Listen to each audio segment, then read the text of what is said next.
Welcome. His bourbon bottle is here today. Derek Anderson joining us here. I know you've talked to these folks once, but you haven't talked to me yet. Derek, great to see you. Tell folks how things have been going for the man with the legendary dunks in Kentucky history. I'm the mental wellness director for the NBA. So, they're good? Yes. Thank you. I'm the mental wellness director for the NBA.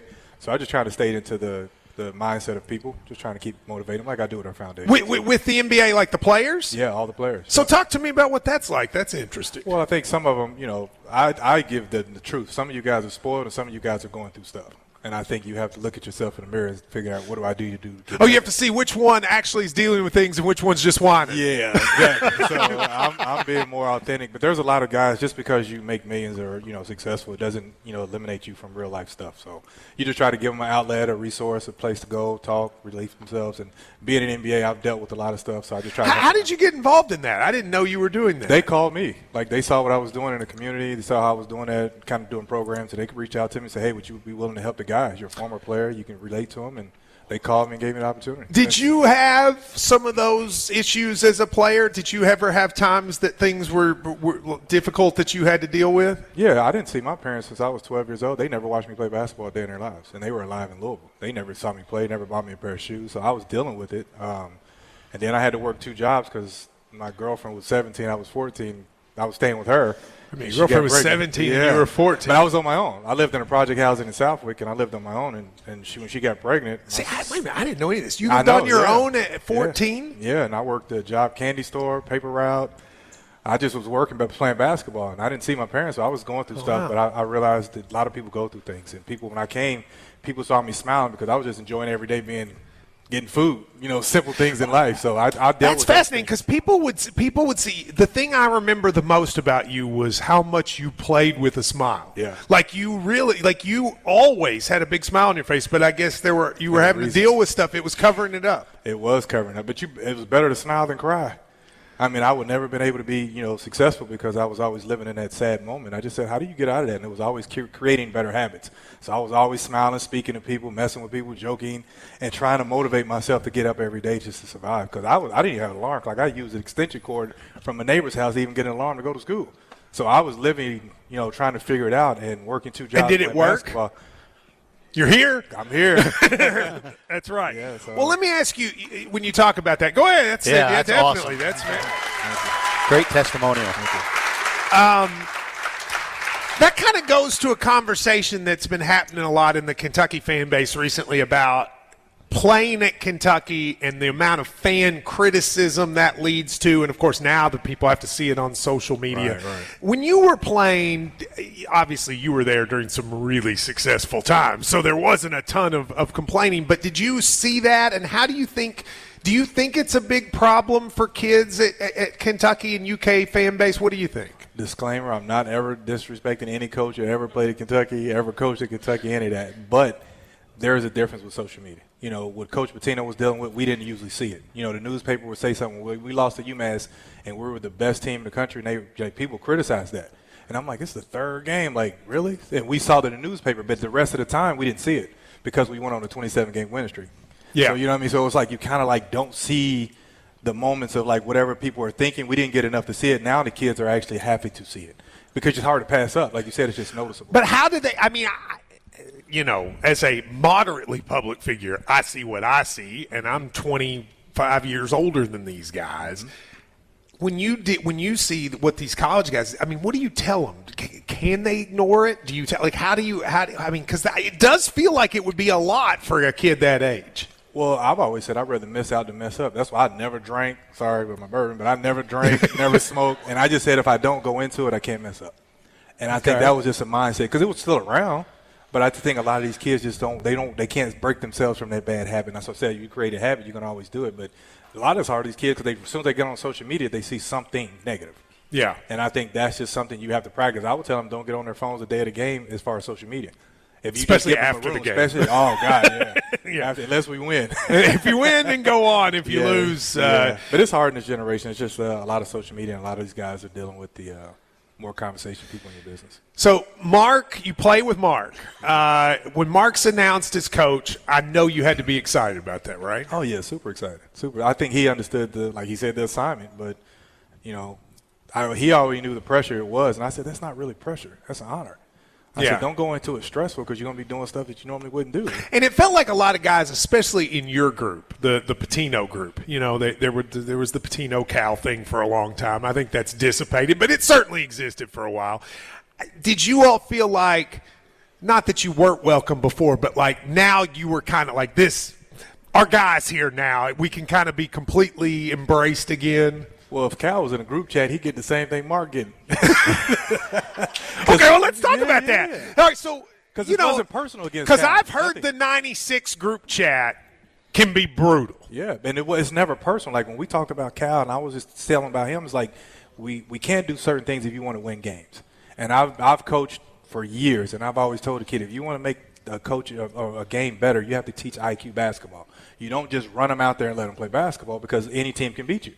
And I think that's what you look at most teams. They're just out there running the same stuff. They're not thinking. Like when I coach, I teach the guy, like when you run out of bounds play, you try to score. You don't just throw it out and run a play. Yeah. You know what I mean? That's wasted energy. If the ball gets in, you get it up really quick and you score, you make a layup, you get free throws, it advance the game. You don't just sit there and let kids play. And that was the thing that we was criticizing. So when Mark gets in a group, I say, don't run a set play. Like when I used to come out of So wait a minute, so is he still in the group? Yeah, he's still in the So group. people know there's a group chat of all the 96 teams. Yeah, all us. We all in. Mark is in the group. Yes. And you guys are still giving suggestions. Yes.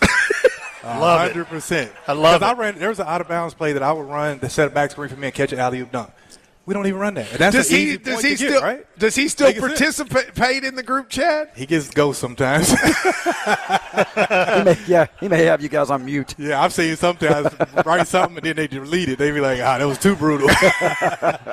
Oh, see, now, wouldn't you love to see that? I wanted to be part of that group chat so bad because we heard, it's like become legendary what you guys are going. Yeah. Now, I'm going to guess. You tell me if I'm trying to guess who the most prolific basketball commenters are. I'm just going to guess. You tell me if I'm right. Okay. I'm going to say you're one of them. Yeah. Okay. I'm going to say Cameron's one of them. Yeah. And what do you think? Anybody? Who would be the third one's going to surprise you, I think. Okay, who's the third one? You going to guess? I don't know. Do you have a guess? Anthony Epps? Nah, he's kind of calm. I think because he's coaching, he's kind of give him a little cushion. Who's the other one? Wayne Turner. Oh, Wayne Turner. When I tell you Wayne is brutal. Wow. We'll text Wayne on the other group and say, hey, raise that, Wayne. Like, what are you doing? Like, he's going to read this. Like, he's coaching. Like, no. So Derek Anderson, Cameron Mills, and Wayne Turner giving that. Yeah. Well, everybody gives it, but I just think we're just more – like, I'm more passionate about it because I see the game from different – because I work with, like, NBA guys, top 100 high school kids. So I see – the evolution of how the IQ game is not there, and I'm trying to get them to understand that's the teaching part. So you're dealing with a lot of the high school guys, and you're dealing with a lot of top players of all those ages. Yeah. Conversations, and Mark. So you're actually the perfect person to ask this question. There's a lot of people been wondering over the last couple of years, can Mark Pope relate to the current player? That's been the question that a lot of fans wonder. What you probably the only part, one of the few people that knows both. How would you answer that? Well, I don't know his speech. And I think when I speak to kids and the parents, I'm like, I can teach your kids. Like, if y'all probably put a 5 up like this, that's 55 a jump shot. They don't teach that. So when you ask a player to be a great shooter and you don't teach it, it's kind of like hard. So I don't know what his speech is going into it with the parents. And mine was always, I can teach your kid how to think, how to play, and be a pro. And that's a mentality. And I don't know what his speeches are. He can relate to the guys because he's a great guy. Okay. Like when it's time to X's and O's, it's time to change, it's time to do things, I think that's when we don't know what he's actually done because it's a new situation. Because when you're in BYU, you get to kind of run and play, and it's a different style. When you're in the SEC and the Kentucky thing, we was coming for your throat. And that's a different mentality. Is he teaching that mentality? Because he's never been that rah-rah guy anyway. You saw when we play, I'm dancing when I dunk on you. He's just like this, good play, D, and go sit down. Yeah. Like, that's a great guy, but that's not Kentucky. Like, I was taught to dominate players whenever I played, and that was a mentality. So you think maybe there needs to be a little bit of a dog mentality? Yeah, you have to. He always is saying that. Yeah, that's right. And the thing about it, you can say a player, like when you said you need some dudes, I can create a dude. who You think play you can basketball. create a dude? If I gave you 20 shots a game and said, I'm going to put you in a position to score and I want you to dominate that player, and you do that every single day for 2-3 weeks, what happens in that fourth week? It becomes normal, and then in 2 months, you're like a whole different animal because you see it from other players. You see it from other teams. You're like, I didn't know that guy was that good. He hadn't been coached yet. He hadn't been let loose yet.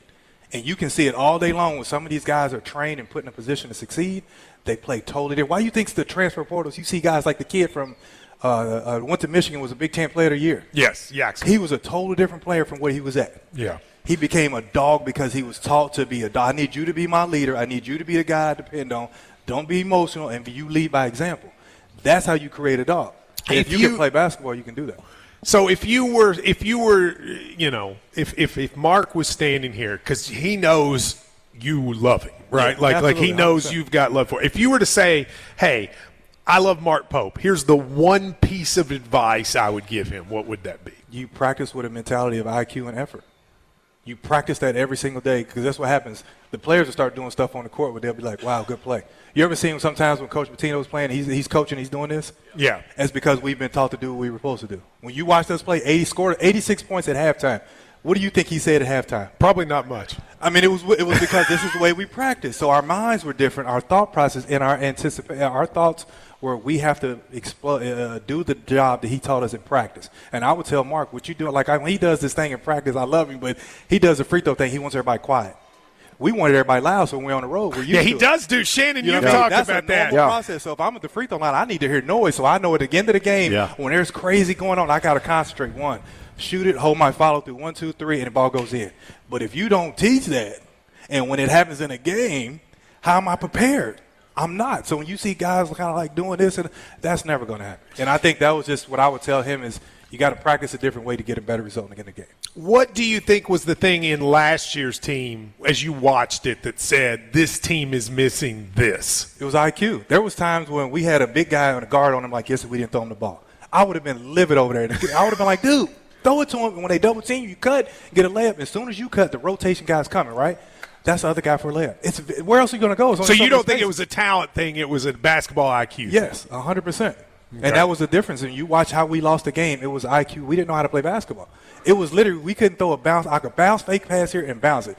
Guys would do this and look at him, and the whole defense was looking at him.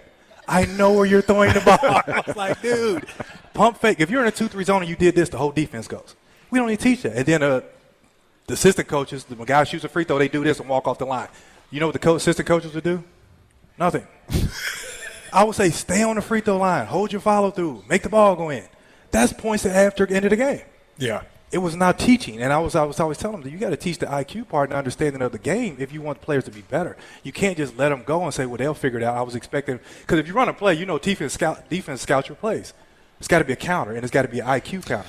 Now, when you were doing this guy was covering the team. Yeah, I remember my man. What did everybody think of this guy right here? He was funny.